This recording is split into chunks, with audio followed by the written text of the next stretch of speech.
Bonsoir à tous, merci de votre fidélité. Vous êtes sur Télé Sud, c'est l'entretien du jour avec Zoé Ruiz, secrétaire national du parti Gilles Jadid, en charge de la représentation à l'étranger. Merci d'être avec nous, bonsoir. Bonsoir, merci à vous. Vous êtes donc secrétaire national de ce parti, un parti jeune, on va dire, sur la scène nationale algérienne, puisqu'il a été créé en avril 2011. Ça fait donc 3-4 ans. À peine. À peine. Mais vous aviez à la tête de ce parti un politicien expérimenté qui s'appelle Soufiane Djilali, ancien du parti donc du renouveau algérien, le PRA. Ce dernier, en 2014, était candidat à l'élection présidentielle, candidature qu'il retira dès qu'il a appris que le président Bouteflika se représentait pour un nouveau mandat. Pourquoi ne pas être allé jusqu'au bout ? Parce qu'à partir du moment où le président Bouteflika se représentait pour un énième mandat, il était évident que le dispositif de fraude électorale allait être remis en place, puisque l'Algérie n'a, à ce jour, pas connu d'élections libres, honnêtes et transparentes. Et donc, il était évident pour tous que nous allions de nouveau vers la mise en place de ce dispositif-là. Et il n'était pas question de jouer le lièvre à ce moment-là. Donc nous avons préféré retirer notre candidature, mais nous n'avons pas fait que retirer la candidature et rentrer à la maison, si je puis dire. Nous avons travaillé avec les partis politiques d'opposition pour mettre en place une structure qui regroupe tous les partis d'opposition, qu'on a appelé la Coordination nationale pour les libertés et la transition démocratique. Donc nous avons opté à travailler sur les conditions de réussite pour la prochaine fois, pour que l'Algérie bascule. Pour le coup d'après, ouais. Pour le coup d'après, que l'Algérie bascule vers une transition qui lui permette d'arriver à un état de droit, à une démocratie et au respect des libertés. Donc voilà, et nous y sommes encore, nous travaillons encore avec l'opposition, et ça c'est un événement qui est tout à fait inédit dans l'histoire politique du pays. Donc à ce moment-là, il y a d'autres candidats qui se sont retirés aussi, qui ont refusé d'y aller ? Absolument. La plupart des candidats se sont retirés. Ont subsisté quelques-uns qui d'ailleurs ont rejoint par la suite, après les résultats des élections, ont rejoint la Coordination nationale pour les libertés et la transition démocratique. Donc tout ça a montré finalement que nous avions raison de ne pas aller dans cette élection pour cautionner et la fraude électorale et ce régime qui aujourd'hui est complètement isolé à l'intérieur mais aussi à l'extérieur et qui n'a aucune légitimité. Vous avez même parlé de coup d'État à l'époque, pour vous. Absolument. Je ne sais pas si vous vous rappelez les conditions dans lesquelles le président Bouteflika a présenté son dossier à cette élection présidentielle d'avril de l'année dernière. Il était malade depuis plusieurs mois, voire plus d'une année. Il ne s'était pas exprimé publiquement, il n'a pas dit un seul mot aux Algériens. Il a présenté sa candidature un peu par procuration, il n'a fait aucun meeting. Il était très souffrant, il avait subi un AVC et l'AVC qu'il avait subi normalement altère les facultés physiques, ça c'est évident puisqu'il ne peut pas se déplacer tout seul, mais altère aussi les facultés mentales et nous avions estimé qu'il n'était pas en capacité de gouverner, de présider, et que finalement c'est une clique autour de lui qui a poussé à sa candidature et qui de facto dirige le pays alors qu'elle n'a aucune légitimité institutionnelle, constitutionnelle pour le faire. Alors justement, qui est derrière lui ? Quel est ce clan qui est autant attaché au pouvoir pour qu'un homme, comme vous dites, qui est malade, se retrouve à la tête d'un État comme l'Algérie, un État aussi important au plan géopolitique et au plan mondial ? Par définition, c'est opaque, c'est très opaque. Il y a quelques personnes qui sont connues, qui gravitent autour de lui. Il y a l'actuel Premier ministre, quelques ministres, quelques barons qui détiennent, on va dire, les mannes de l'import en Algérie. Il n'y a pas d'export, il y a de l'import.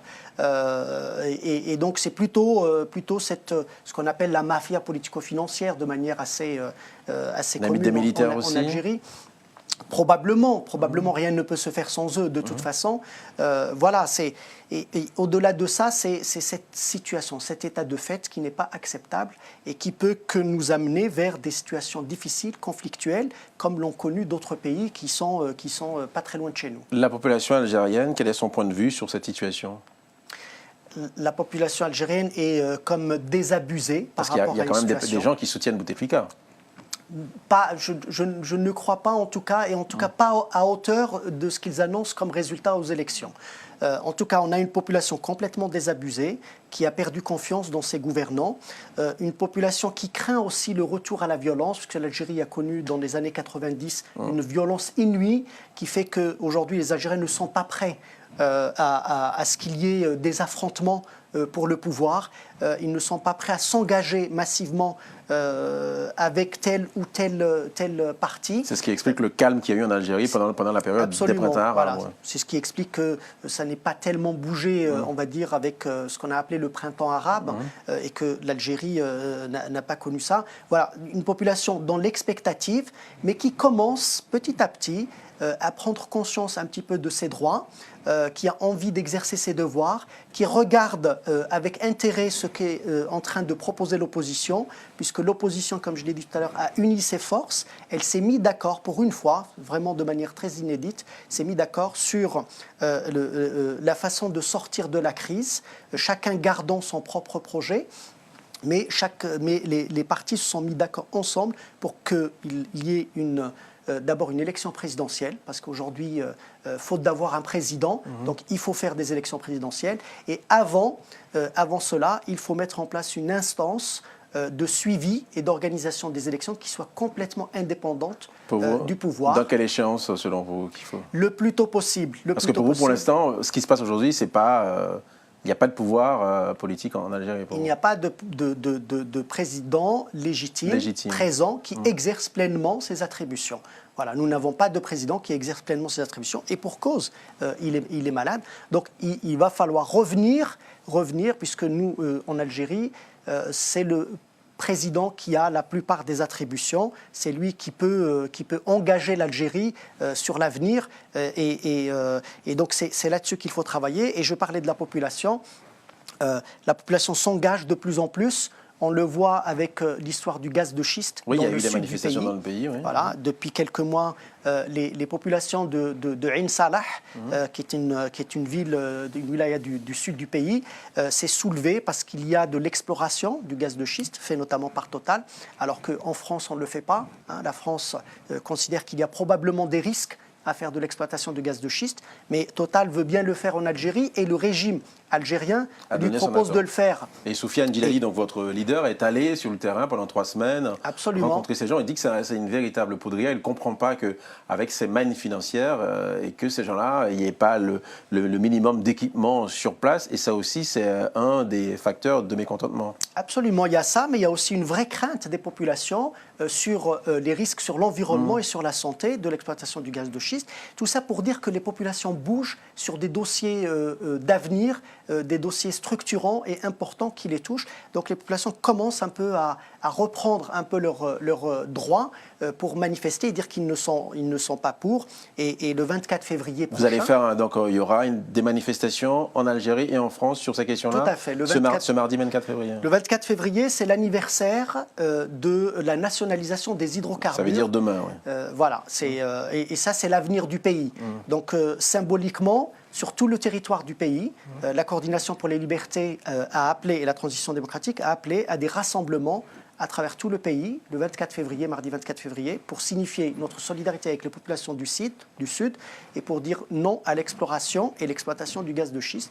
Et en France, nous allons faire la même chose. Où ça mardi à 17h, devant le consulat d'Algérie à Paris, qui est à la rue d'Argentine, dans le 8e. Donc on va faire symboliquement la même chose pour montrer aux populations du Sud que la communauté algérienne est aussi intéressée et concernée par ce dossier, et qu'elle manifeste sa solidarité avec les populations du Sud. Et les manifestations pourront se tenir en Algérie sans qu'il y ait... Est-ce que vous avez l'autorisation pour les faire, ou bien même s'il n'y a pas d'autorisation, vous irez quand même? Nous avons décidé de ne pas solliciter d'autorisation.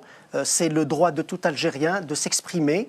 Ce régime-là, quand il spolie et il exproprie les gens, et il abuse de ses prérogatives, ne demande aucune autorisation. Donc les partis politiques ont décidé de ne pas demander d'autorisation et de faire ces rassemblements.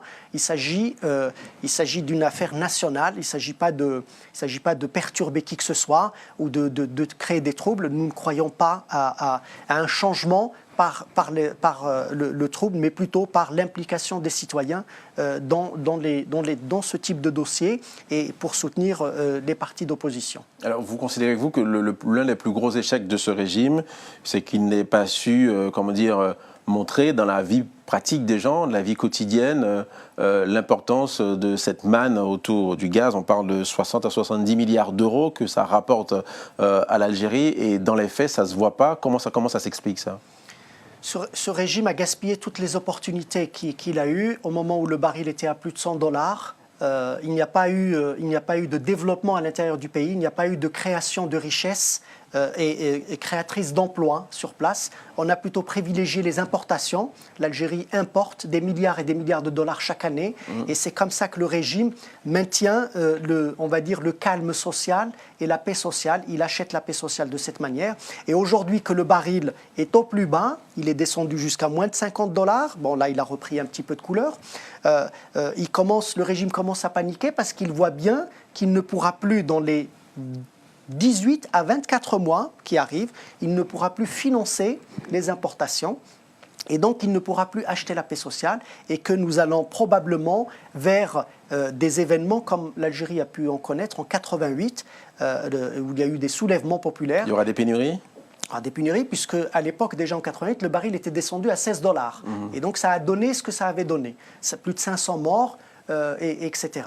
Donc, c'est pour se préserver contre cela qu'il court vers le gaz de schiste, pensant que c'est la solution. Mais la solution, elle est ailleurs. Elle est dans l'imagination d'autres ressources pour le pays, parce que l'Algérie dépend beaucoup trop, 98%, de ses ressources d'hydrocarbures. Et donc, il va falloir travailler sur un plan de développement. Donc, ce régime qui n'a pas de légitimité ne peut pas engager l'Algérie sur les années à venir. Il engage l'avenir des générations futures, des générations actuelles et des générations futures. Il a déjà fait assez de mal aux générations passées et aux générations actuelles pour qu'il puisse vouloir le faire encore davantage. Alors, Zouheir Roïss, votre parti politique s'appelle donc Gil Jadid, Nouvelle Génération. Que peut apporter cette nouvelle génération, justement, sur l'échiquier politique algérien? Il nous reste 30-40 secondes pour finir cette émission. La nouvelle génération peut déjà actualiser un certain nombre de données et apporter à l'Algérie cette ouverture vers le monde, vers l'extérieur. C'est une nouvelle génération qui est extrêmement cultivée et qui a une folle envie qu'il y ait un vrai changement en Algérie et d'y contribuer. D'accord. En tout cas, merci d'être venu jusqu'à nous pour parler de votre parti politique, Gil Jadid. Vous êtes en charge de la représentation à l'étranger de ce parti, Zouheir Roïss. Merci à vous. C'est la fin de cette émission. Très belle soirée sur Télé Sud. À bientôt.